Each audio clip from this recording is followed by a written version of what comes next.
Labvakar jūs mājās. Prozas lasījumi 2021 literatūras festivāls noslēdz savu svētdienas gājumu.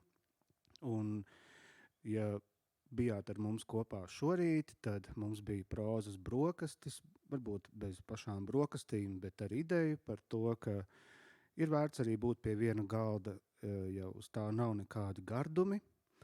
Un šovakar aicinu jūs iesaistīties būtībā savā veidā, to varētu nosaukt par tādu kā kino vakaru, jo mēs ceļosim pa dažādiem muzejiem. Proti šī vakara norise muzejnieku stāsti. Un muzeja ir tā vieta, kur literatūra dzīvo gan taustāmā formātā, proti grāmatās, rakstnieku bibliotēkās, gan arī tajās liecībās, kas ir praktiskas, vai nu tās ir piezīmju grāmatiņas vai mīļmantiņas, kurus kāds autors ir saglabājis uz sava darba galda. Un tādējādi arī tie cilvēki, kuri muzejos strādā, no vienas puses ir apskaužami, jo viņiem ir tā iespēja būtībā atrasties laika mašīnā un pēc iespējas arī aicināt šajā laika mašīnā paceļot arī tos cilvēkus, kuri muzejus apmeklē, un ne jau tikai muzeju naktīs vien. Nu, lūk, tāds ir mūsu uzstādījums. Es ceru, ka jums ir sarūpēts kāds silts dzēriens un varbūt arī kāda sviestmaizīte.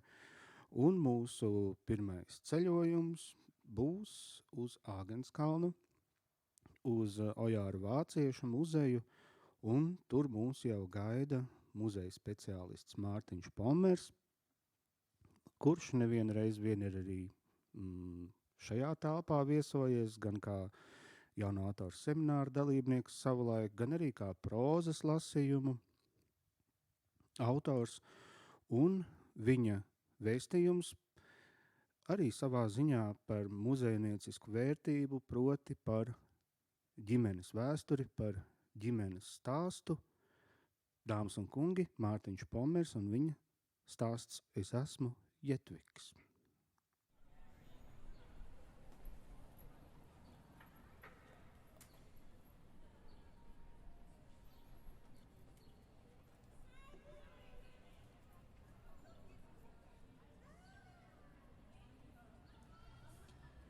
Jetviks. Mani vecāki, Viks un Jete, iepazinās ziemā un gandrīz tūlīt pat iemīlējās. Viks nespēja atraut skatienu no Jetes gaišajiem matiem, bet viņa no Vika zilpalēkajām acīm. Pēc pusgada viņi apprecējās un ievācās savā jaunajā dzīvoklī. Tad ieņēma mani. Vēl bija marts. Tas bija vēl pirms tā visa, vēl pirms tās ligas, sērgas, slimības, vīrusu, infekcijas, mēra, vēl pirms tās lielās nelaimes. Viks un Jete krāsoja bērnistabas sienas un gandrīz nepamanīja, ka kļūst pavisam slikti. Pat tad jau bija gandrīz par vēlu. Viks vēl gāja laukā. Katru dienu viņš rūpīgi aizsēja muti un steidzās uz darbu, bet trauslā Jete palika mājās un gatavoja vakariņas. Jau pēcpusdienā viņa vairs tikai stāvēja pie loga, ņurci un žņaudzīja priekšautu un gaidīja pārnākam vīru. Pār viņas muguras skrēja augstas skudras, redzot, ka daži vēl aizvien gluži bezrūpīgi slāja pa ielām, atpūšas un skrien vaļējām mutēm. Kā tur ir? Viņa katru dienu jautāja, kad Viks pārnāca un pārliecies pār vannu, bērza savas melnās rokas. Nav labi, pavisam nav labi. Viņš atbildēja balsī, kas kļuva jo dienas, jo tumšāk. Paliec. Kādu rītu Jete lūdza, un Viks vairs nekur negāja. Bet reizēm, kad mājā gandrīz vairs nebija ko ēst, arī Jete aizšuva lūpas, vairs neelpoja un devās nopirkt kartupeļus, maizi, gaļu, miltus. Šajos vakaros viņa saskandināja ūdens glāzes un dzīroja. Nē, kādu rītu Viks lūdza. Jete atdarīja lūpas un vairs nekur negāja. Viņa aizslēdza un aizbarikādēja durvis, aizstumtām priekšā kumodu un nolēma, ka dosies laukā vien tad, kad viss atkal būs labi. Uz palodzēm un grīdas šķirbās viņa audzēja sīpols. Kad viss pārējais bija notiesāts, Viks un Jete ēd vairs tikai maigi saldenes sīpolu zupas, sīpolu sautējums ar ķiplokiem un kaltētu timjānu, sīpols salāts, kas viegli pārkaisīt ar smalkiem pelniem. Viņi grauza sīpols kā ābols un stāstīja viens otram, ka tie garšo pēc saldiem un cārtiem augļiem. Nav pasaulē cilvēku, kuriem garšot sīpolu vairāk nekā Vikam un Jetei. Viks, griežot sīpols, raudāja. Asars ripoja pa grīdu kā skroķis vai pielēja ēdienā, līdz tas kļuva skumji sāļš. Viņš raudāja un smējās par savām asarām, mēģināja nosusināt acis piedurknē, bet tik līdz asars sāk birt, tā nebija apturams līdz pat brīdim, kad tika notiesāts pēdējais sīpola gabals. Bet Jete dienas laikā neraudāja nekad. Viņa grieza sīpols plati ieplastām acīm, dungoja un smējās par Viku, kurš pat blakus istabā slaucīja ar sāļu okeānu pilnās acis. Vēlāk sīpola katls tika uzlikts uz plīts, saldi asie garāņu vērni piepildīja dzīvokli un atkal ievilināja Viku virtuvē. Piecēlies pirksgalos, viņš līkņāja ap katlu, smaržoja virumu un gnieba Jetes mīkstajos sānos. Jete raudāja naktīs, klusi glaudot vēdaru. Vēl ne, mazais, vēl ne manu mazulīt, vēl tu nedrīkst piedzimt, viņa atkārtoja. Un baltas piena asars ripoja pār vaigiem, piesūcināja spilvenu segu un reizēm ar Vika pinkainos matus. Naktīs Jete izraudāja sevi sausu un pēcāk griežot sīpols spēja vairs tikai smieties. No acu kaktiņiem bija labi, ja sausa un smalka sāls. Bet es paklausīju mātei un katru nakti no jauna atliku sev piedzimšanu. Es nekur nesteidzos. Es negribēju viņu apbēdināt. Tu zini, es viņu gandrīz vairs neatceros. Kādu dienu Jete nolika plaukts sklēpī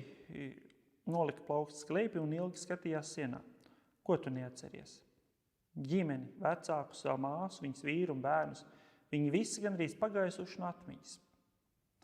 Tad Viks ar cirvi saskaldīja lielo virtuves galdu, ko viņi kā kāds dāvanu saņēma no Jetes ģimenes.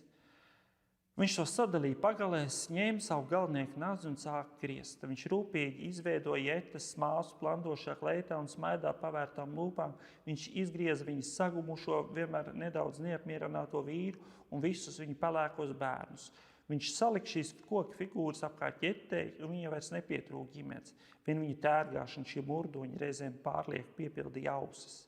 Vēlāk viņš no šīm pagalēm vienu pēc otra izgrieza visus radus.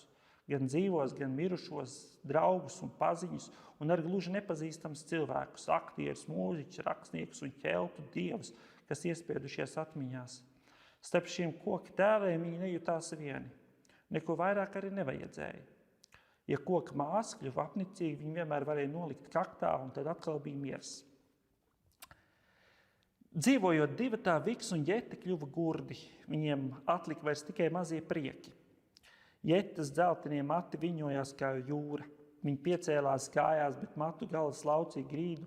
Viks bieži sēdēja blakus un izklēdējāt pinot viņas matos bizas. Šīs bizas nokarājās par Jetes šaurajiem pleciem kā pītas smaržīgas maizes klaipi.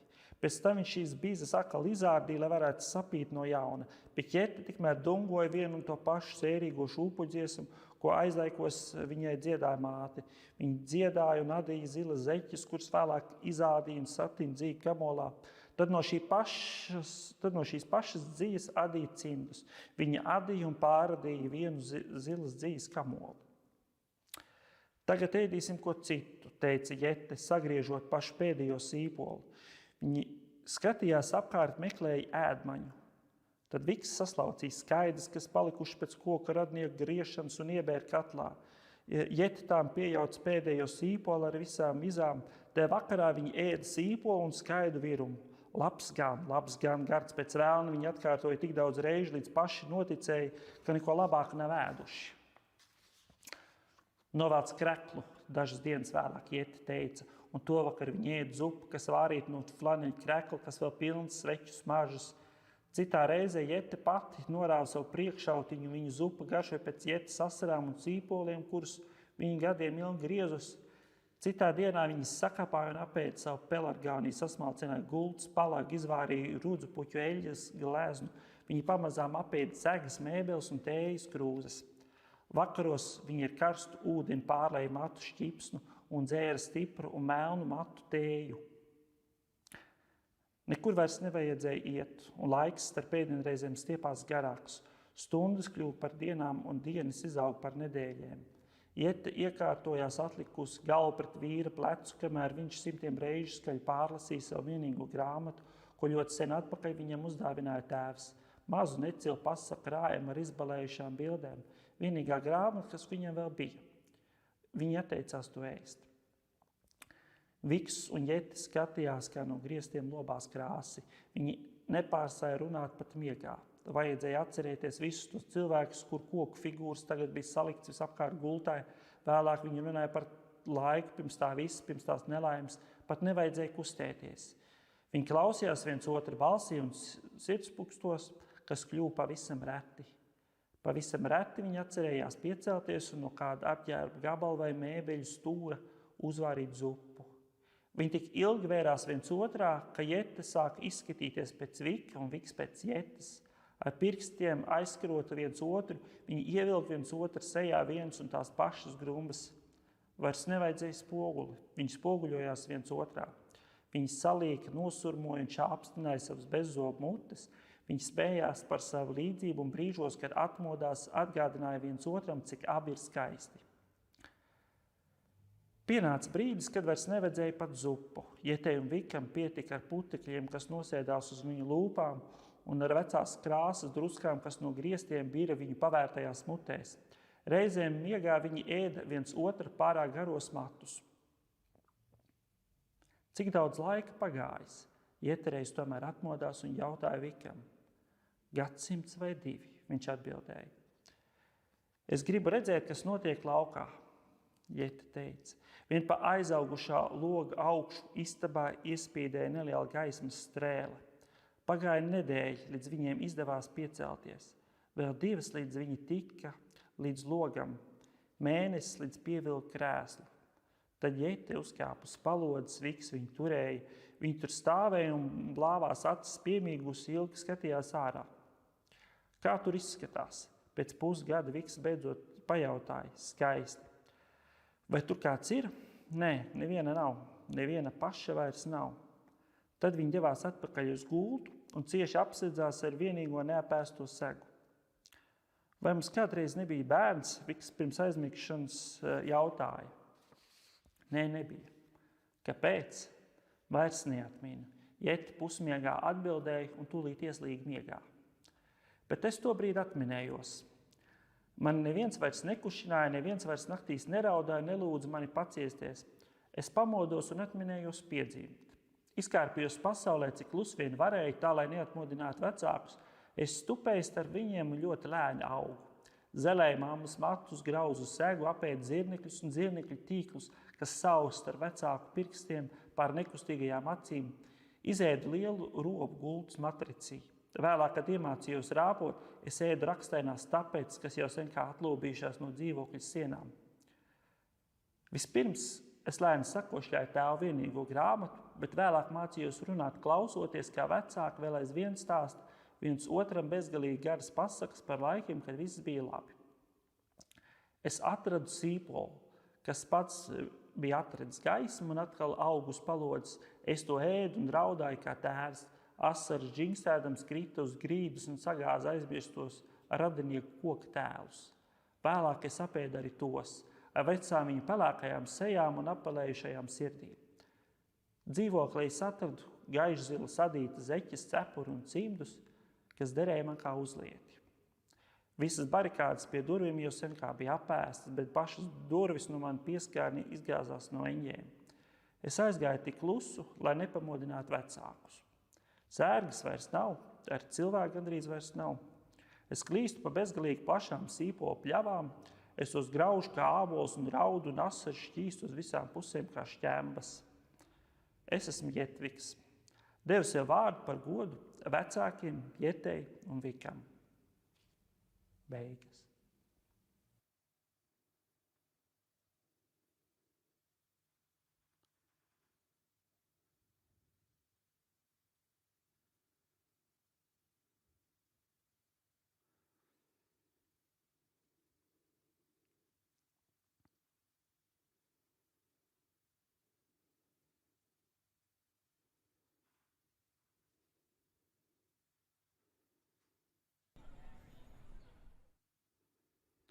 Nu pat dzirdējām Mārtiņa Palmera stāstu Es esmu Jetviks, un no Ojāra Vācieša ielas pietuvosimies jau tuvāk Likteņupei Daugavai, proti Žaņa Lipkes memoriālam. Cienījamie lasītāji, pat nedomājiet runāt par to, ka pasaule iet uz galu, Rīga drīz būs zem ūdens, un neuzdodiet jautājumus, kur te var atrast brekti. Tā mūs brīdina Žaņa Lipkas memoriāla vadītāja Lolita Tomsone savā stāstā, un ko viņa tieši ar to ir domājusi, tūdaļ pat viņas pašas izklāstā.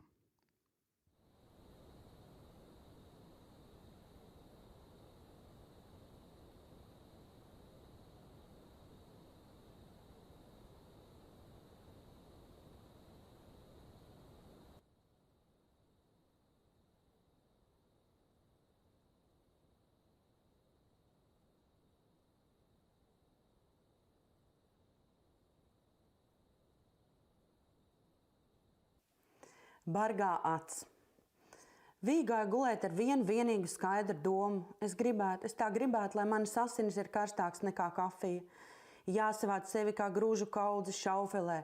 Jāizlas ārā visi nejēdzīgi ieradumi un minstināšanās. Jāizmet kā izdegušie sērkoki no spičkastes. Un jāplūd dzīvokļu biedriem pamodināt manus pēdējo ieskaitu, jo reizēm var aizmigt tā, ka nepamosties. Mācību gads gājas beigām, un Vijai bija pašai jāprot atrast praksi kultūras institūcijā. Dziesmu svētki atcelt, viņa nevarēja būt tur izpalīdzīga un kulturāli labā roka. Viņai nebija arī tādu pazīšanos un pietiekami daudz melnu drēbju, reins mugursomas un gaumīgas bezkaunības, lai iedabūtu sevi vasaras sezonā laikmetīgās mākslas vai teātra vidē. Tur viss bija cieši aizsists, kā logi kara laikā, kā krogi pandēmijā. Atlika vien iet pie kāda pasniedzēja un diedelēt kultūras drupačus, kuras varētu atmest arī viduvēju studentu vasaras praksē. Pēdējā brīdī, kad mēs nepiedodam bija novilcināts prakses meklējumos, pasniedzējs Alnis iedeva Vijai mākslas muzeja telefonu numuru. Zīmīt viņš bija aplējis ar tomātu sulu. Vismaz Vija cerēja, ka tā ir sula, nevis asins pa degunu vai pēdējie muzeja darbinieka, diloņa slimnieka vārdi. Atstājiet kādu krietnu meiteni izstāžu zālē manā vietā, te jums ir telefona numurs, jo tagad nu gan man laiks doties.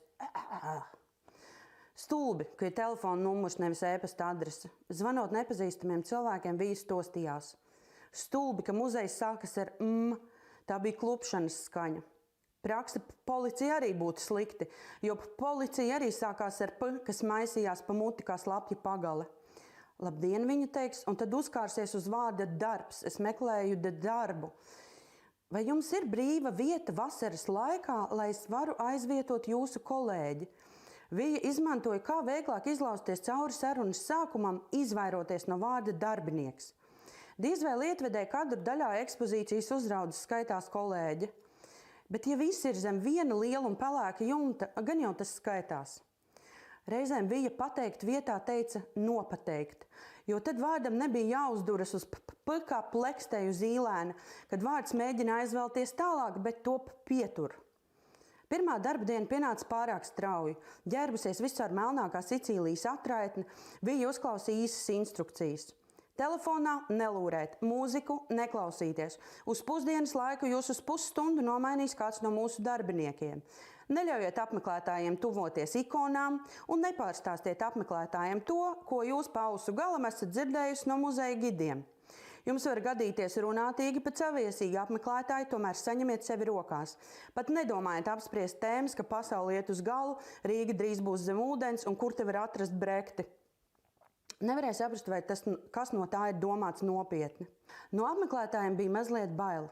Izskatījās, ka senkrievu ikonu priekšā tie lūdzas vai vismaz sarunājas ar svētbildēm.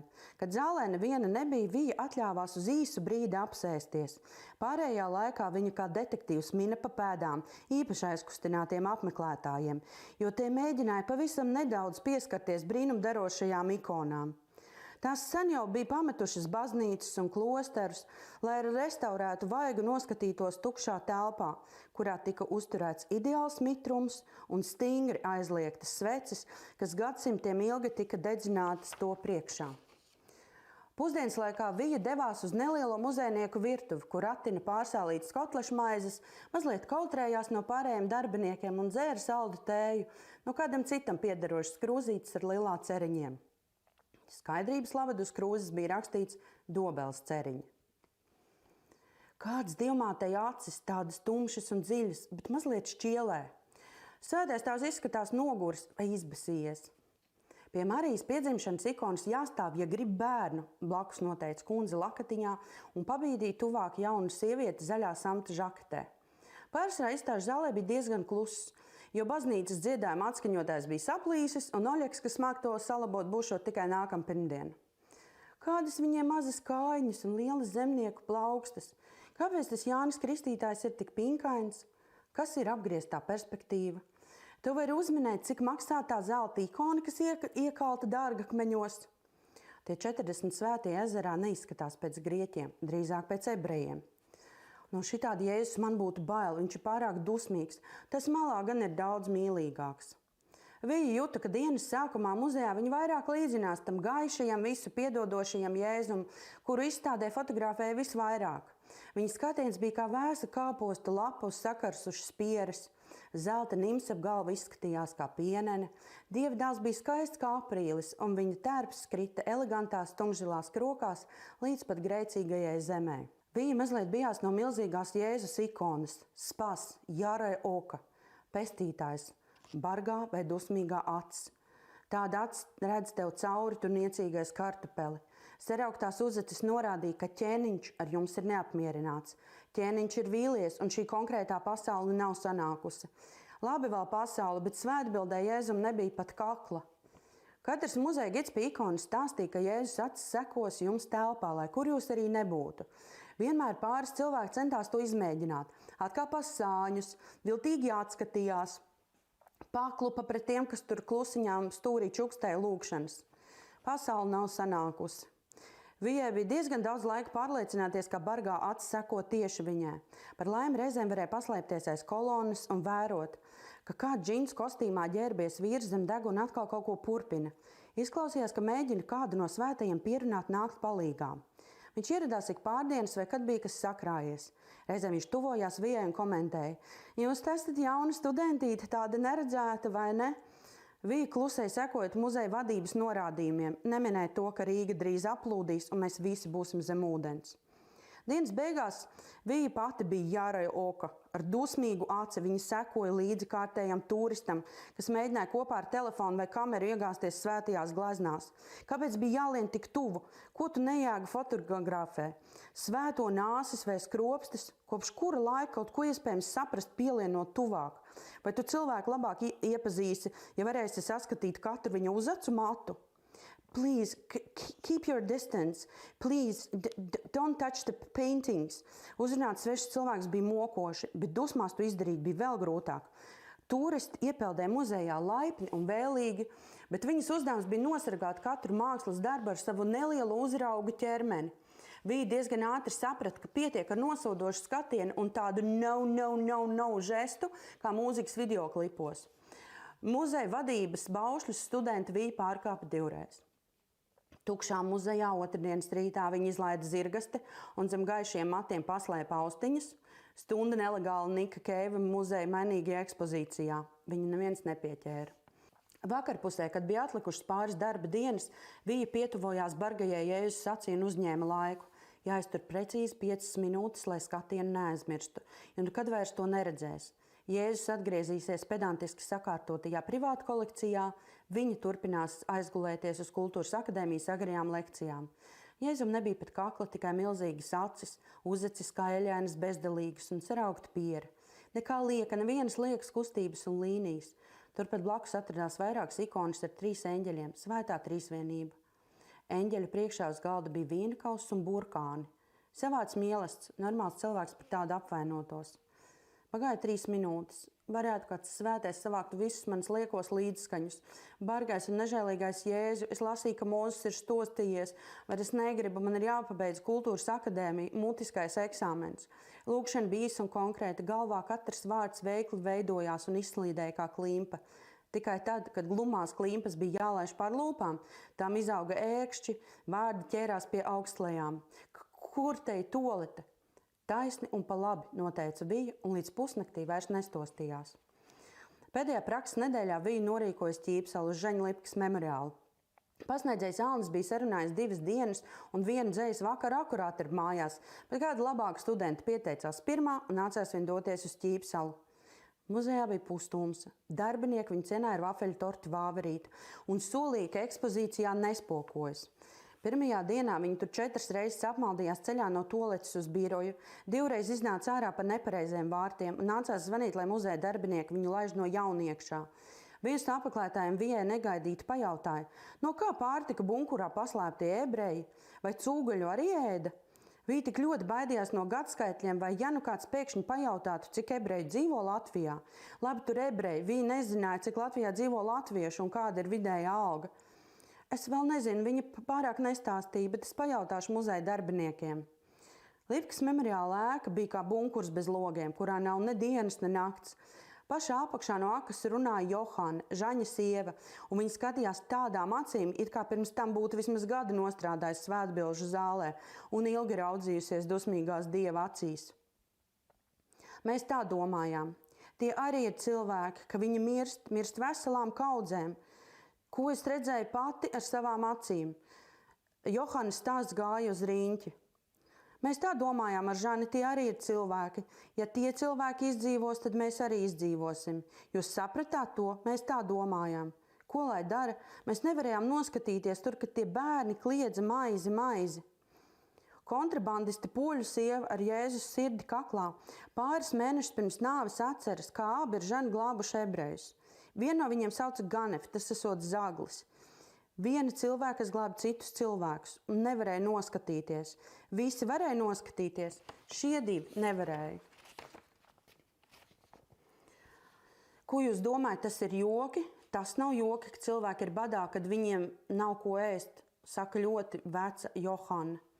3 eņģeļiem uz galda vismaz bija burkāni un bulciņas. 3 dienu laikā Vija Johanas stāstu dzirdēja 56 reizes. Tālumā gidi stāstīja, ka muzejs atgādina Noasa šķirstu, kurā cilvēks var paglābties. Tā ir liela koka laiva, kurā viens cilvēks var izglābt visu pasauli vai vismaz ticība tam, ka cilvēcība arī kara un juku laikos ir iespējama. Nevar jau īsti izglābt, domāja Vija, varbūt tikai tos, kas laivā. Pārējie tumšo uzaču pavadīti staigā no vienas stūra otrā un mēģina uzminēt, vai bargās acis tiem vēl seko. Nākamajā semestrī Vija praksē pieteiksies laicīgi, lai tiek brīvdabas muzejā vai dabas muzejā. Tur vismaz neviens nemirst veselām kaudzēm, un izbāzeņu stikla acis pavisam noteikti skatās tikai vienā virzienā. Paldies!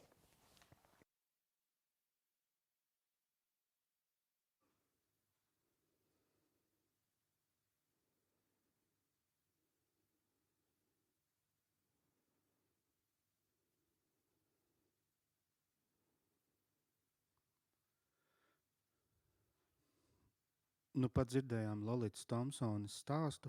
Paldies par šo dalīšanos, iespējams arī ar diezgan stipru autobiogrāfisku pieskaņu. Un laikam tas ir šī festivāla viens no tādiem lielākajiem kvalitātes rādītājiem, ka šie pieredzes, šī dalīšanās ar pieredzi ir tik ļoti dažāda un veido tādu kaleidoskopu, kurā ir ļoti dažādas šķautnes, un arī pat vienā mazā nogrieznītī vienlaikus ir gan kaut kas komisks, gan arī kaut kas tāds, kas tev ir jāklausās 56 reizes 3 dienu laikā, un iespējams tas neuzlabo tavu naktsmieru. Bet tāda jau ir tā literatūras burvība. Ja nu gadījumā ir noticis tā, ka jūs kādu no prózas lasījumu pasākumiem neesat varējuši redzēt, un tas jums ir paslīdējis garām, tad to jūs noteikti varat izdarīt prózas lasījumu profilā vietnē Facebook. Tostarp arī, piemēram, šī rīta prózas brokastu lasījumus.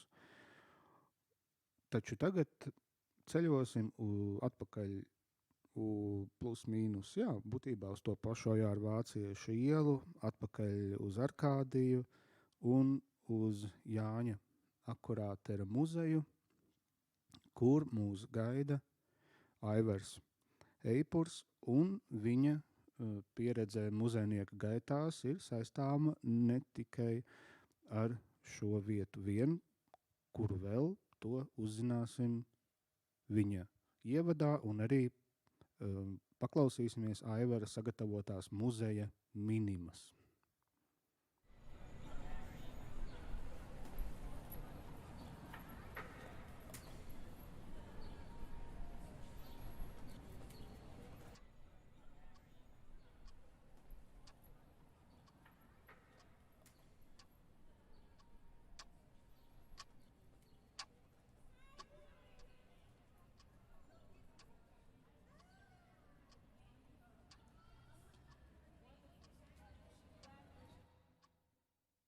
Sveicināti!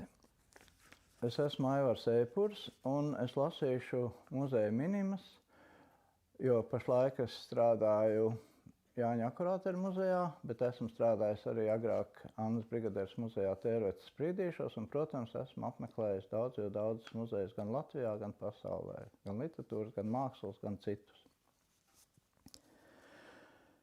Ir diezgan traki, ja tu netiec iekšā muzejā, kur apmeklējumu es ne tikai iecerējis, bet jau gluži vai iekārojis. Tūlīt jau pēc pusstundas, tūlīt būšu klāt. Parasti tas atgadās ārzemju ceļojuma laikā. Kā toreiz Pizā, kad pametis turistu grupu, tu steidzies gar Arno upes krastu, lai tiktu mākslas muzejā, bet nonācis apjaut, ka šī taču pirmdiena, vai retāk kāda cita diena, kad muzeja ir cieta. Un sagadās, ka jūs šajā pilsētā esat tieši šajā dienā un nekad vairs citreiz. Tāpat esam rikšojuši kopā ar kādu jauku zīmēšanas skolotāju Asīzē, lai vēl paspētu aplūkot iekštelpas. Tā, uz īsu brīdi piestājot Madridē, tu aizdrāzies uz Prādo, bet tev saka, ka ir jau par vēlu, vairs iekšā nelaiž. Kaut arī tu pūlies iestāstīt, ka tu gribi paskatīties tikai El Greco un izskriest cauri neaizkavējoties. Nē un nē. Tu pat esi izpētījis, ka no izejas puses El Greco ir pavisam tuvu un piedāvā šādu risinājumu. Ieiet no otras puses. Nē.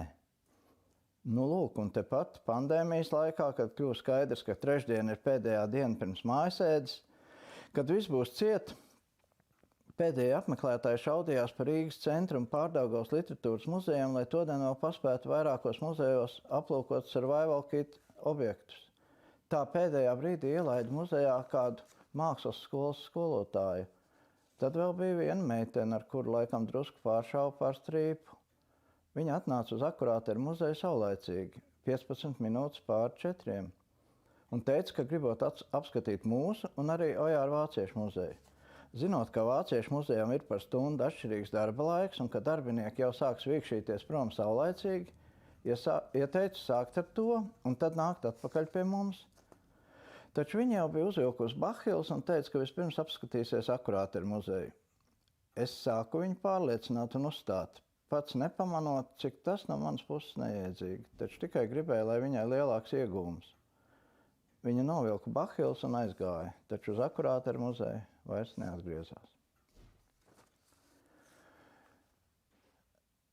Vienreiz lietojamo apavu pārvalku jeb bahilu piedāvāšana apmeklētājiem ir visai jauka apkalpošanas sastāvdaļa. Bieži jāatgādina, no kurienes jāņem un kur jāizmet. Īpaši, ja lietoto bahilu grozs ir turpat blakus nelietoto kastei. Jo gan tur bahils izskatās vienādi. Mēs tās esam iepriekš atšķetinājuši, lai apmeklētājiem nebūtu lieki jāķimerējas. Es pats to bez brillēm nemaz nevaru izdarīt. Kad muzeja apskatu vai ekskursija beigusies, es nesaku, lai neaizmirst novilkt bahilus, bet ar klusu līksmi vēroju, kā tas tiek aizmirsts, un cilvēki dodas savās gaitās ar visām bahilām. Lai iet, gluži otrādi, es ierunājos drīzāk tad, kad tie gandrīz jau aizgājuši, tomēr apķeras tās novilkt. Tad saku, varējāt mierīgi nost nevilkt, kad vēlāk atjēgtos, ka vēl joprojām esat bahilās, tā būtu vislabākā liecība par to, ka esat muzeja iespaidā un ka jums ir paticis. Kad savulaik strādāja Annas Brigadieres muzejā Tērvetes Sprīdīšos, mums šādu bahilu nebija. Toties bija bieza auduma iemaucamas šķības ar aizmugurē sasienamām auklām. Muzeja kasieri nebija tik smalka kā tagadējās Akurātera muzeja dāmas, taču kolorīti diezgan, gan izskatā, gan valodā. Gandrīz bez izņēmuma teica, ko domāja, bet ja aprāvās pateikt, tad jums vajadzētu redzēt viņas smieklus apslāpējošo vai dusmas tikko valdošo sejas izteiksmi. Un atceros vismaz 2 epizodes ar čību vilkšanu. Viena no tām, kāds visumā eleganti paskata vīrs, paņēmis no plaukta čības, laikam koķetēt vai vienkārši sarunu uzturēt gribēdams, kasierei pajautāja. Čības jāvelk kājās? Kasiere ar atbildi nevilcinājās ne mirkli. Mauds galvā, ja esi tāds stulbenis. Otrs gadījums. Muzejā ienāk 2 vidusskolnieces un brīdi vēlāk arī pusmūža sieviete. Kad kā parasti tiek piedāvātas čības, kundze tās uzvelk, bet meitenes ne. Tikai paņem tās rokās un visas 3 ieiet pirmajā ekspozīcijas istabā. Kasiere kliedz viņām nopakaļ. Nē, man patīk, vecene normāli, uzvelk čības, bet jaunkundzes nesīs rokā. Tas bija viens moments, par veceni nosauktā dāma izdrāzās no istabas, norāva čības, iesvieda plauktā un izmetās pa durvīm.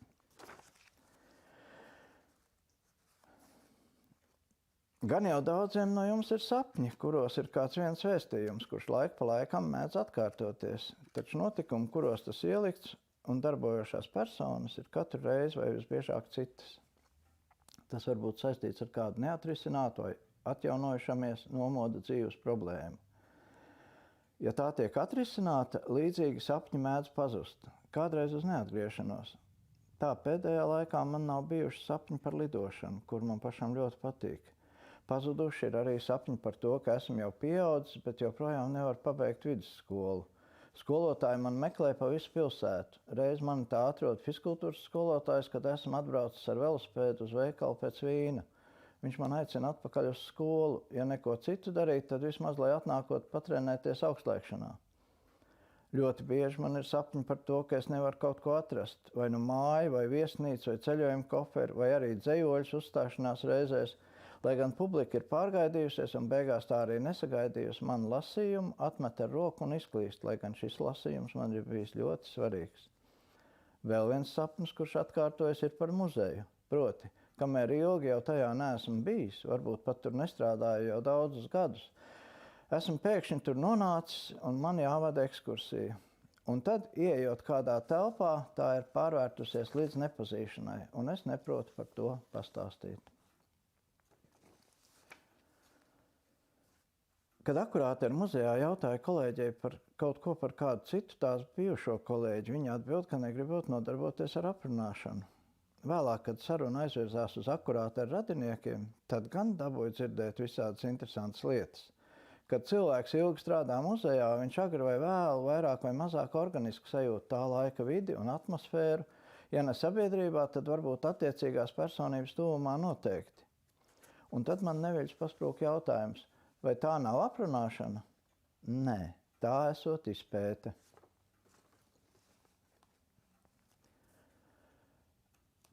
Katru nedēļu rakstām apmeklētāju skaitu Excel tabulā. Tas ir būtisks mūsu darba vismaz kvantitātes un gan jau zināmā mērā arī kvalitātes rādītājs. Daudz cilvēku jau pie mums mūsdienās nenāk, par Covid periodu vispār paklusēsim. Atceros kādu epizodu no Sprīdīšu muzeja sociālisma laikos, kad muzeja vadītājs Jānis Rapa parādīja īstu pārgalvību. Arī toreiz mums bija jāiesniedz atskaites, un reiz kādā pasākumā mēs nu dienu cerējām uz lielu apmeklētāju pieplūdumu, taču atnāca tikai kādi 20. Jānis Rapa ierakstīja, ka pasākumu apmeklējuši 400 cilvēku. Tik pārgalvīgs viņš gan bija tikai vienreiz.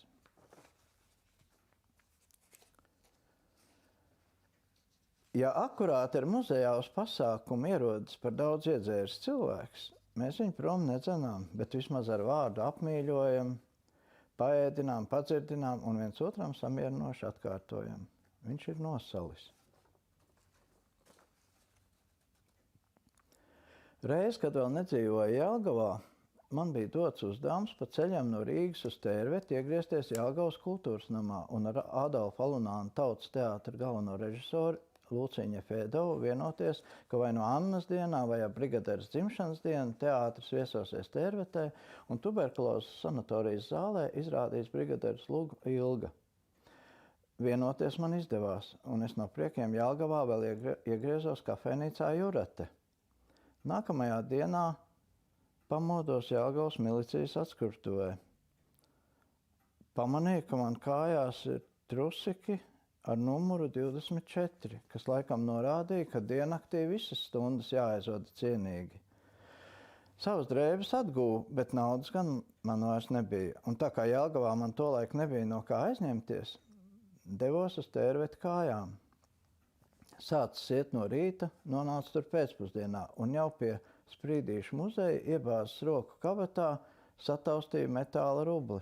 Neko nesapratu. Izrādās, taču būtu varējis braukt ar autobusu. Iepriekš taču bija izmeklējies pa visām kabatām. Toreiz ar rubli biļetei pietika. Lai vai kā, Jelgavas Tautas teātris ar Lugu Ilgu Tērvetes sanatorijā ieradās. Skatītāji bija maz. Toties no Rīgas bija ieradusies liela brigaderes fane. Pārdevēja no grāmatnīcas Globus, Zigrīdas kundze. Tad mēs, muzejnieki, un, protams, kāds ducis arī Plaušu sanatorijas iemītnieku, kuras Sprīdīšu dārznieces toreiz vēl mazā meita, jau sen atkarībā no klepošanas veida bija iedalījusi divās grupās – klepi un krekšķi. Luga jau bija sākusies, taču čīks, čāks, viens aiz otru pa čīkstošām durvīm turpināja nākt klāt sanatorijas iemītnieki.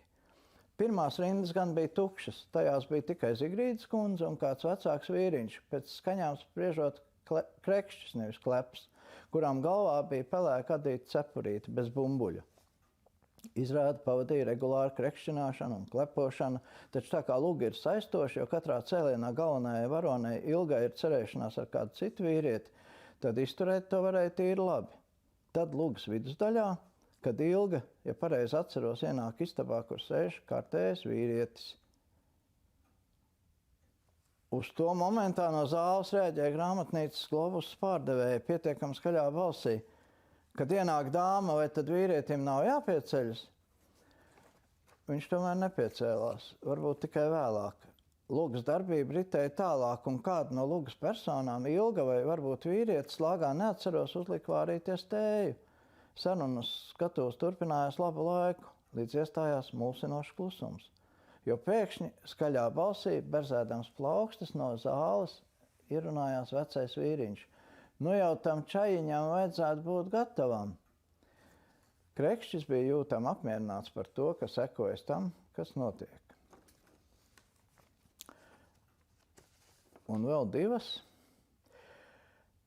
2007. gadā kopā ar Gaidu Jablovsku, Roaldu Dobrovenski un Veltu Kaltiņu viesojāmies Raņa trimdas vietā Slobodskā. Tolaik šīs pilsētas centrālajā laukumā pie staba skaļrunī skanēja radiopārraide, kā vecās padomju kinofilmās. Un kafija gandrīz visur bija tikai šķīstošā. Toties tur ir vienīgais Raņa muzejs ārpus Latvijas, jo pat Šveicē Lugano Raņam esot tikai 2 memoriālās istabas mājā, kur man sanāca saplūkot tikai no ārpuses. Cits starpā viesojāmies arī Slobodskas pilsētas muzejā, kur pēc kopīgas pasēdēšanas ar muzeja darbiniecēm viena no viņām, sīka auguma sieviete, atvadoties man piekodināja. Aivar Janovičs, ja jūs kādreiz vēl precēsieties, tad noteikti ar pareizticīgo.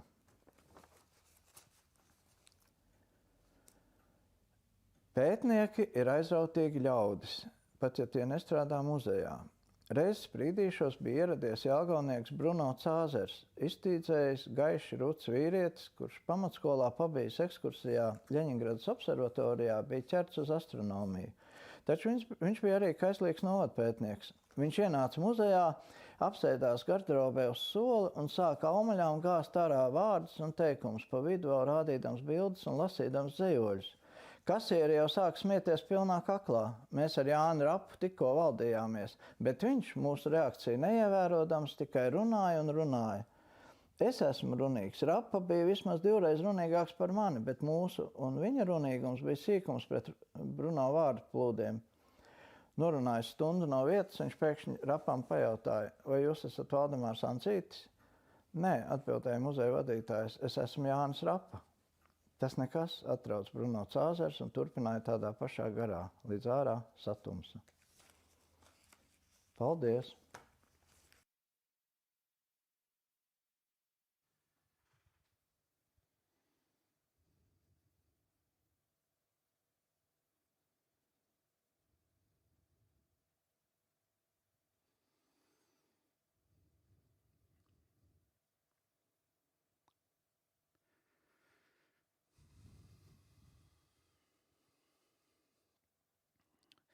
paldies Aivaram Janovičam, jeb civilizētā veidā sakot Aivaram Eipuram par viņu burvīgajām muzejnieku minimām.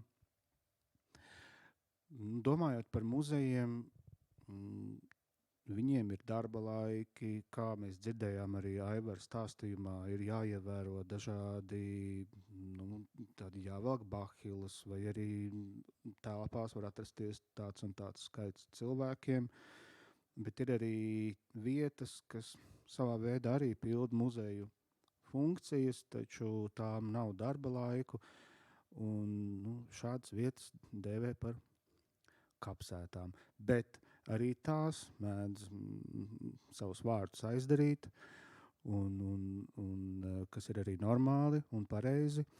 Taču vēl ir kāda tāda vieta vai pat vairākas vietas, kuras varētu nodēvēt par muzejiem, jo tās pilda šo te vēstures atgādināšanas un savā ziņā arī pārmantojamības funkciju, proti tās ir piemiņas plāksnes un arī pieminekļi pilsētvidē. Mums te ir kaut kas nedaudz līdzīgs šajā prozas lasījuma studijā, un par to paldies Ziedu salonam Lakstos. Bet runājot par plāksnēm, šodien es, piemēram, ejot pa Krišāņa Barona ielu, pamanīju jaunu piemiņas plāksni Uldim Bērziņam. Un runājot par plāksnēm, mūsu noslēdzošais muzejnieka stāsts mūs piemeklē un ir atradis no Andreja Upīša memoriālā muzeja un krājuma glabātājas Ilzes Andresones, un tāds ir arī stāsta nosaukums Plāksne.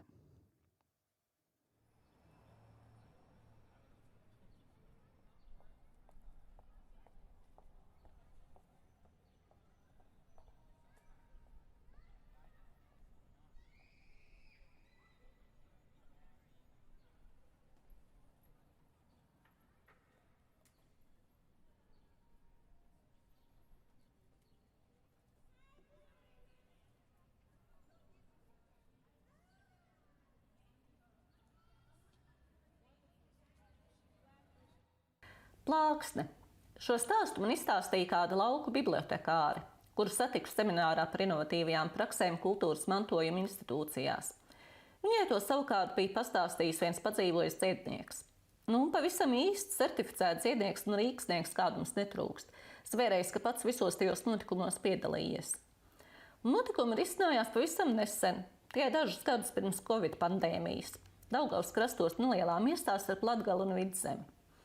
Miests bija ievērojams ar labi iekonservētām pilsturpām un 2 vecām baznīcām, katoļu un luterāņu, viena no 17. otra no 18. gadsimta. Vēl miestā bija kultūras centrs, kuru jumta mājoja apvienotā koncertu un izstāžu zāle, mēģinājuma telpa pūtēju orķestrim, keramiķa darbnīca, bibliotēka un novada pētniecības muzejs.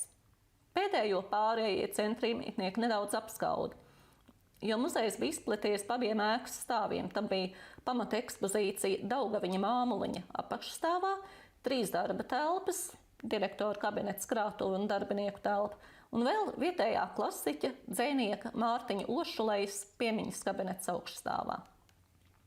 Muzeja direktors Oskars, vīrs vidējos gados ar nelielu alus vēderiņu un apkāpties saukšiem batiem, bija pēc izglītības vēsturnieks. Kādu laiku mēģināja strādāt vietējā skolā, taču diezgan ātri sapratis, ka tas nav viņa īstais aicinājums. Kad pensijā devās muzeja iepriekšējā direktora, Oskars pieteicās konkursā un, pateicoties savai skaļajai balsī, staltajai stājai un muzejnieku vidē retajam dzimumam, viegli apsteidza savas konkurentes – muzeja krājuma glabātāju Irēnu un vecāko bibliotekāri Katrīnu. Runāja, ka šīs abas par to turot uz Oskara īgnu prātu, bet es personiski tam neticu. Pirmkārt jau būsim godīgi, krājuma glabātāja Irēna īgnu prātu turēja uz visu un visiem. Tāda daba cilvēkam, ko padarīsi.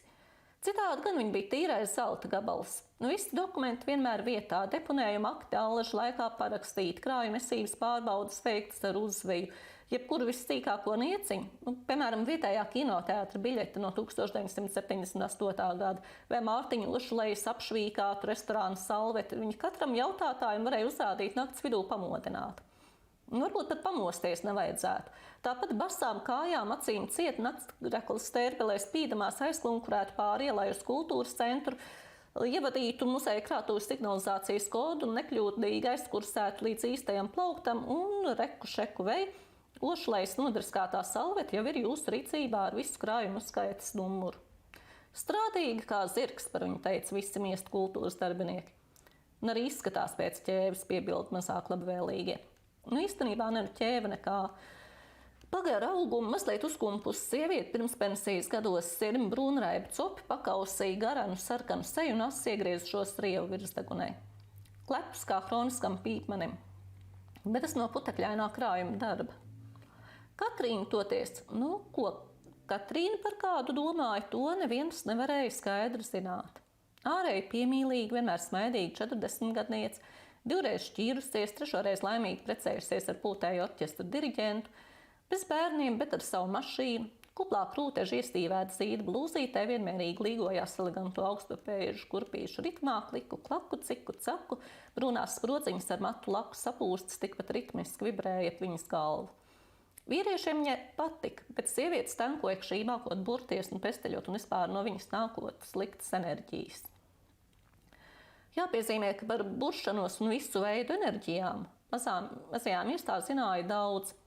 Par bezlaulības vainagiem, par kapsmiltīm uz kājaslauķu, par zemē nosviestām adatām ar diegā ievērtu lāstu, par vīriešu ieēdināšanu ar mēneša reižu asinīm, par vārdiem, kas krustcelēs jāskait, lai nelaime aizietu seceni, par aizsprētām olām kaimiņu dārzā. To visu, kas rakstīts žurnālā Zintnieks, citādā pasauli mistēriju un vēl tajos pārējos, kur jaunākos numurus Katrīna izlika bibliotēkas stendā tikai pēc tam, kad pati bija rūpīgi izstudējusi. Bet, kā Oskaram, kas skaitētu, vai šis kā citādi izskatītos noburts vai apzavēts, par to mums nekādu ziņu nav. Tāpēc arī tankot par Katrīnu nav pamata. Tā muzejs un citas pašvaldības iestādes mierīgi dzīvojās savā likteņu upes loka ieskautajā mazpilsētā, līdz kādā augusta nogalas dienā kultūras centra pagalmā piestāja slapja asfalta krāsas Volvo, un no tā izkāpa kalsni gaišmata melnās saules brillēs. Vingrais augums pieglošajā kašmira džemperītī un džins biksēs vedināja domāt, ka viņai ir ap 30. Taču, kad dāma noņēma milzīgās saules brilles, atklājās paskāraba kopta, minimāli krāsota 50-gadnieces seja ar lielām hipnotizējoši zaļām acīm. Tā bija Mārtiņa Ošulejas mazmeita, Violeta Skuja. Dzimusi šeit pat pie Daugavas, vectēva mājās, studēt aizbraukusi uz Rīgu, tur arī apprecējusies un uzstrādājusies par bankas filiāles vadītāju.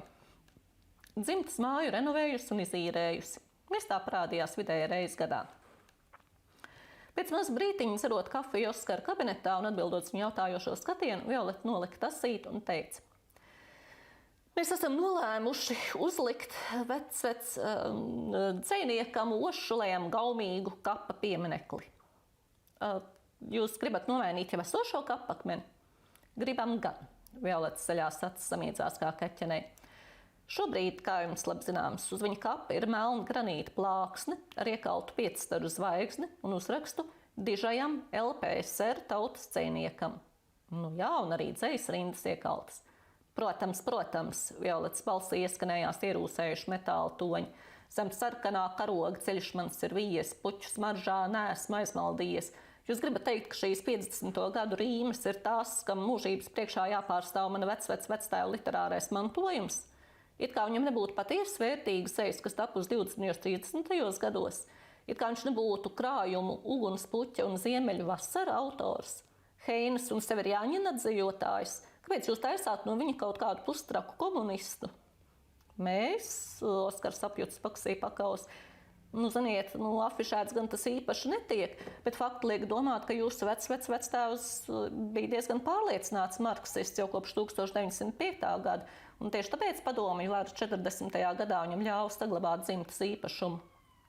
Kolhoz bija nosaukts viņa vārdā, un viņš šim kolhozam 1953. gadā uzdāvināja traktoru. Piedodiet, dzejnieki, kur nebija komunisti, nesaņēma tādus honorārus un prēmijas, lai varētu atļauties. Ko citu, ja ne 5 zvaigznes, viņam pēc tā viss varējuši kā uzlikt. Toreiz, 1968. gadā. Auseklīti, vai? Ja, es saprotu, tā bija nodevu laikmetam. Galu galā Opim nebija vienalga, kas notika ar viņu ģimeni. Viņš rakstīja to, ko no viņa gaidīja. Tomēr tagad mēs ar vīru esam vienojušies par pavisam citādu piemiņas vietas dizainu un koncepciju. Tās ideoloģizētās plāksnes vietā būs Mārtiņa Ošulējas krūštēls, ko kalis pazīstamais tēlnieks Jānis Flekse. Zem tā viļņojošā joslā, kas simbolizē Daugavas lokus, būs iegravētas rindas no viņa pirmā dzejas krājuma. Pa zeltainu gundagu taku uz ziemeļiem vasara iet. Labi, muzeja direktors teikušas piekrita. Tas ir jūsu senču kaps, jūsu ģimenei piederoša kapa vieta, lieciet virsū, ko gribat. Un tāpēc turpināja Violeta. Veco kapa plāksni ar 5 staru zvaigzni mēs esam nolēmuši uzdāvināt muzejam. Ahā, teica Oskars. Jā, gan droši varēsiet eksponēt kādā izstādē par padomju mantojumu. Uzskatīt par savu uzdevumu jūs pabrīdināt, lai varat laicīgi sagatavot visus parakstāmos dokumentus. Nu jā, teica Oskars. Tad jau man jāsaka Irēnai, lai drukā augšā. Paldies par sarunai veltīto laiku. Violeta Skuja piecēlās no krēsla un pasniedz roku atvadām. Es jūs vairāk nekavēšu, aiziešu vēl līdz kapam, nolikšu ziedus un izmērīšu piebraucamā ceļa platumu. Uz redzēšanos. Pēc nepilnas stundas bibliotēkā iebrāzās krājuma glabātāja Irēna sarkan plankumotiem vaigiem. Katiņa iedod man lūdzu tos 17. gada Latviju zinšu numuru, kurā bija par miroņu lāstu noņemšanu. Man liekas, ka jūnijas tas bija, bet tu apskaties. Kopēt arī vajadzēs? Katrīna lietišķi apjautājās, meklēdam katalogā pieprasīto. Noteikti. Kas tad noticis? Jums muzejā splokojas? Katrīna painteresējās, kamēr Irēna kārtoja mapītē Latviju zinšu raksta kserokopijas lapas. Vēl nē, Irēna nopūtās. Tad viņa piespieda mapi kā vērogu pie krūtīm un izdvesa. Oskars piekritis ņemt no Violetas Mārtiņa Ošulējas kapu plāksni un glabāt muzeja krātuvē. Es viņam teicu, ka nedrīkst, neko no kapiem nedrīkst nest mājās, to pat mazs bērns zina, bet šis neklausās.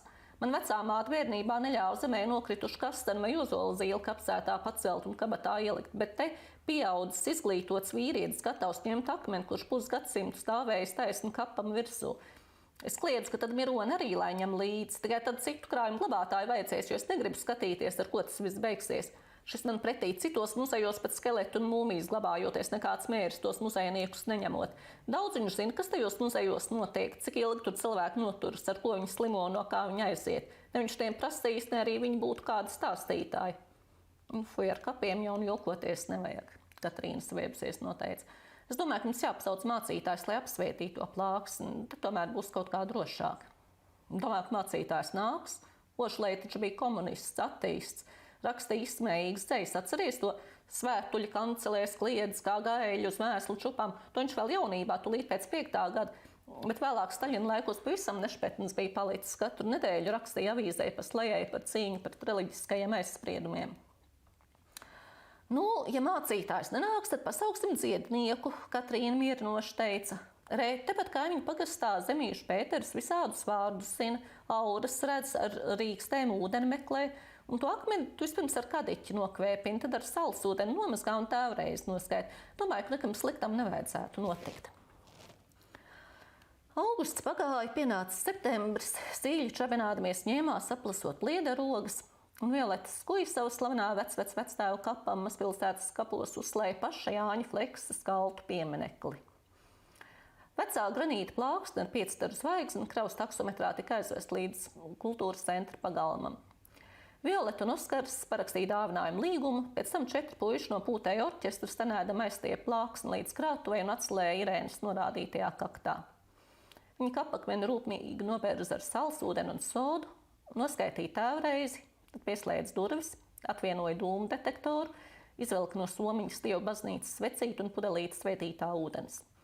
Klusi kaut ko murminādam, viņa aizdedz sveci, ļāva vaskam nopelēt uz granītā iecirstās zvaigznes, tad sveci nodzēs, pagriezās pār plecu, pārlēja 3 šļakštus svētītā ūdens un vēl brīdi kaut ko pamurmināja. Pēc tam atrāva vaļā logu, pati dziļi ieelpoja, pieslēdz atpakaļ dūmu detektoru un pameta krātuvi. Septembris muzejā kā vienmēr bija ražīgs laiks. Darbdienās skolotāji veda klases uz muzeja pedagoģiskajām nodarbībām, brīvdienās ieradās ģimenes, kas ceļoja pa Latviju, izbaudot pēdējās siltās nedēļas nogalas. Pa vidam sadarbībā ar bibliotēku tika norganizēts dzejasdienu pasākums ar jauno dzejnieku lasījumiem Ošulējas memoriālajā kabinetā. Viss ritēja gludi. Līdz Miķeļdienas rītā Irēna atslēdza krātuves durvis un ieraudzīja uz grīdas nokritušu Mārtiņu Ošulējas portretu. Greznais koka rāmis bija neglābjams salūzis. Neko darīt, rakstīsim projektu pieteikumu restaurācijai, Oskars Īgna konstatēja. Brīnums, ka signalizācija naktī neieslēdzās, ka tā glezna krita. Es nesaprotu, kā tas vispār varēja nokrist. 50 gadus stāvēja, vienreiz tika noņemts retumu izstādē, pēc mēneša uzlikts atpakaļ, un tagad krīt, un viss, un beigts. Tagad tas viss tās nešķīstās plāksnes dēļ. Nav mums tā krātuvē jāglabā kapakmeņus, jau pašā sākumā teicu. Nesāc atkal Oskars saviebās. Plāksni mūsu vēstures sastāvdaļa, mēs to glabāsim, kad vajadzēs eksponēsim, bet tu labāk padomā, kā drošāk iesaiņot trauslos priekšmetus. Tā, lai šādi gadījumi neatkārtotos, saprati? Irēna apsēdās pie datora strādāt, bet rokas vien drebēja. Šis ir tikai sākums, diena tikai sākums. Viņa domāja satraukt daudzdīdam taustiņus un kļūdīdamās gan rīzek rindiņā. Mironis ir iztraucēts, viņš neliksies mierā. Nebija vecais Ošulē nekāds cukuru graudiņš jau dzīves laikā, turīgs un slavens būdams. Tā laika biedri viss vienā mutē stāst.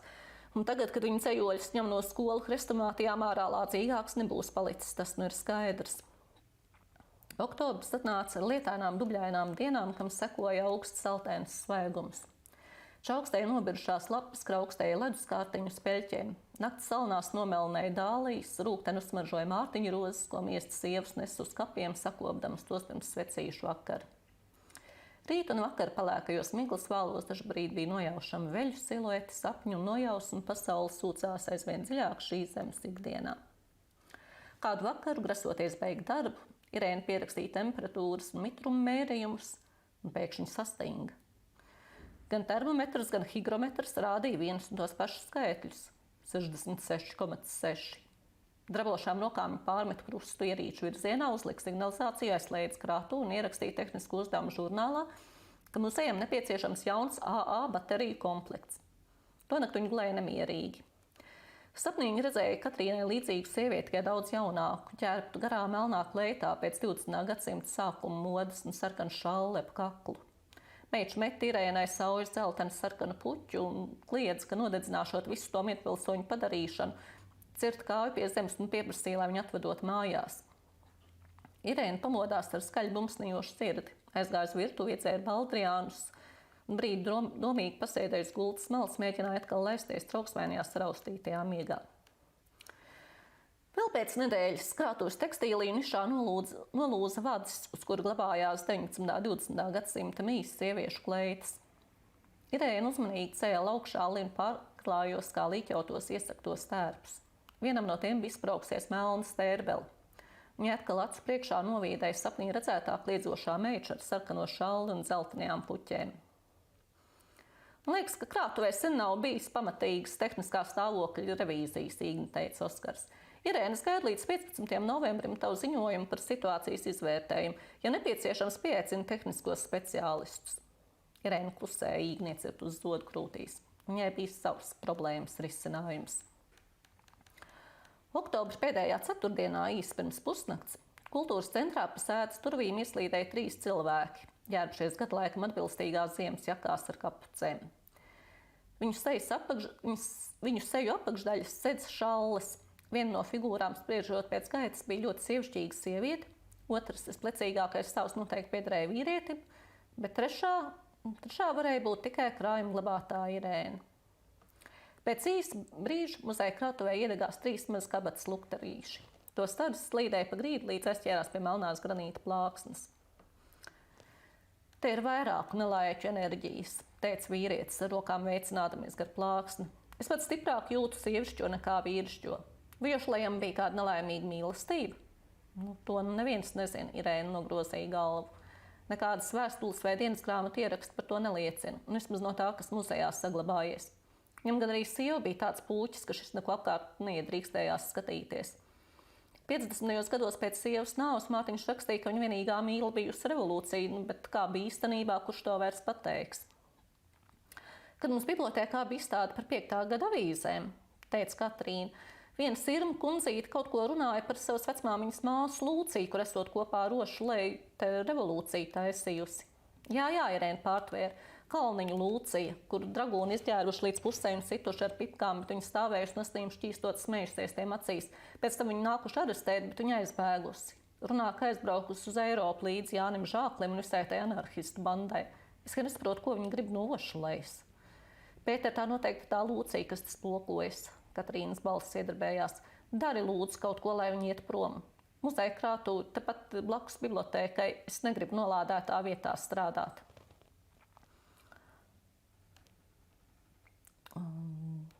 Mierīga meitenes, mierīgi ciednieks mudināja, tūliņ mēģināsim sakonektēt. Varbūt tomēr vajadzēja mācītāju, pie sevis domāja Irēna. Bet Pēters tikām novietojis plāksni horizontāli uz grīdas, izņēma no darba skārbiņu, kur atturot izplatījās askodīga smarža, it kā terpentīns, it kā vaivariņi. Mēs visi tagad mēģināsim ieiet transā, viņš lēni un uzstājīgi teica. Sadodamies rokās, aizveram acis un skaitām man līdzi vārdus. Irēna klausīgi aizvēra acis, sajūta Katrīnas smaila vīlētos nadziņus un Pēteru nedaudz piesvīdu šo dēlnu. Kopā ar abiem pārējiem sašūpoja uz labo, tad kreiso pusi, un kāpēc nedzirdamas komandas sāk soļot aplī ap plāksni. Pa saulei, pret sauli, vienreiz, otrais, cauri vaivariņu smaržai iemirdzējās sarkana piecstaru zvaigzne, granīta burti plāksnē likās iedegamies sarkani, un uzraksta LPSR tautas dzejnieks. Vietā neskādēļ parādījās vārds ugunspuķe. Katrīna klusi iekliedzās, Irēnai aizķērās kāju un viņa garš ļauks nogāzās uz grīdas. Krītot, viņa sāpīgi atsitās ar galvu pret granītu šķautani, un acu priekšā viņai iznēra kliedzoši ļaužu bāri uz degošas pils fona. Jauna sieviete, pīdamās garā melnā klētā, skrēja cauri rudenīgam parkam, un pretim viņai nāca neviens cits kā Mārtiņš Ošulei. Jauns stalts, saviepinātā mūsām balstīdamies uz elegantas pieķīša. Ugunspuķe, viņš iesaucās un satvēra sievietes rokas. Man jābēg prom, tu zini? Es iznīcināju visas skrejlapas, visas mūsu vēstules atdevu ugunī, par to es droši. Mārtiņ, es tikai gribu tev ko lūgt. Manas dzejas paliek te. Ārzemēs tās nevienam nebūs vajadzīgas. Es gribu, lai ļaudis tās lasa, lai arī ne ar manu īsto vārdu. Pāraksti un dod tās drukāt kā savas. Tu esi jau zināms dzejnieks, tu varētu.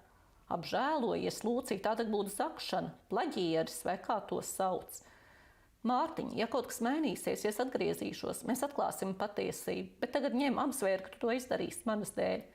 Un viņa metās Ošulējam ap kaklu, sarkanā šalle noslīdē melnajos rudenes dubļos, bet Irēna sajūta, ka viņas seju kāds saudzīgi pliķē.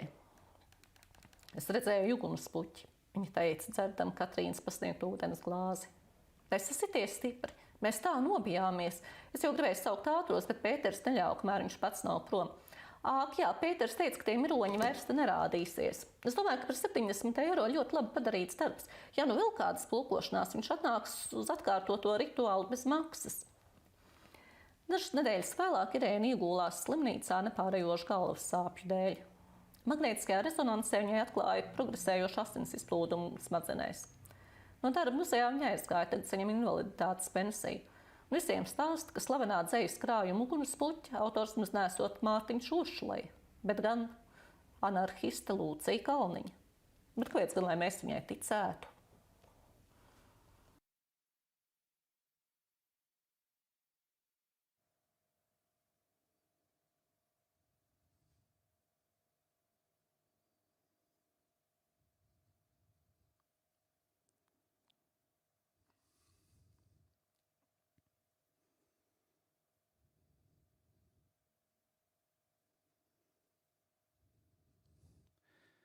Lūk, šāds mistisks, arī nedaudz ar spiritismu pieskaņu. Noslēgums ir mūsu muzejnieku stāstu vakaram. Cerams, ka jums nebūs tagad jāiet meklēt baldriāņi, bet, mistērija par to, kas bija šis Ošulejas kungs un kāds ir viņa atstātais mantojums latviešu literatūras vēsturē.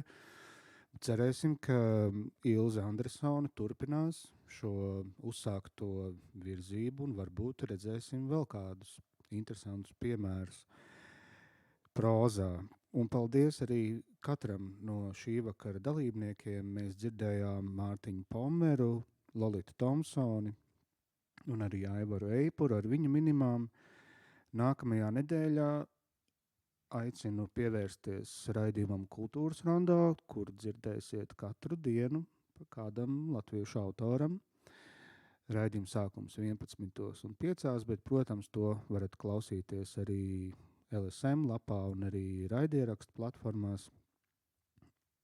Tāpat arī pandēmijas laika stāstu, es to patvaļīgi nosaucu par seriālu, tādēļ arī, ka katru dienu 6:00 vakarā vietnē Prozas lasījumi LV būs iespēja dzirdēt šī festivāla atklātā stāstu konkursa 5 labākos autorus. Un tāds notikums, kurā jau mēs atkal redzēsim šo studiju piepildāmies ar autoriem, būs nākamajā piekdienā, 10. decembrī, 7:00 vakarā, kad Rakstnieku apvienība Latvijas PEN organizēs lasījumus ar tādu centienu parādīt rakstniekus, kuriem patīk pārbaudīt atļautā, neatļautā robežas, izmēģināt dažādus stāstījuma paveidus, arī to, ko valoda un žanriskā daudzveidība mums var piedāvāt. Šajā vakarā dzirdēsim gan Rihardu Bargo, Elīnu Kokarēviču, Ventu Vīnbergu, Lauru Šternu, Mariju Luīzu Meļķi, un šajā te krēslā sēdēs pagājušā gada prozas lasījumu uzvarētāja Inga Gaile. Tādējādi sekojiet mūsu notikumiem gan Facebookā prozas lasījumu lapā, gan arī, protams, festivāla oficiālajā vietnē. Un nešaubīgi paldies liels par atbalstu Valsts kultūra kapitāla fondam un arī Rīgas domai. Mans vārds bija un ir un arī būs rīt Toms Trēbergs. Un tiekamies un lai jums jauks šis 2. adventas vakars. Visu labu!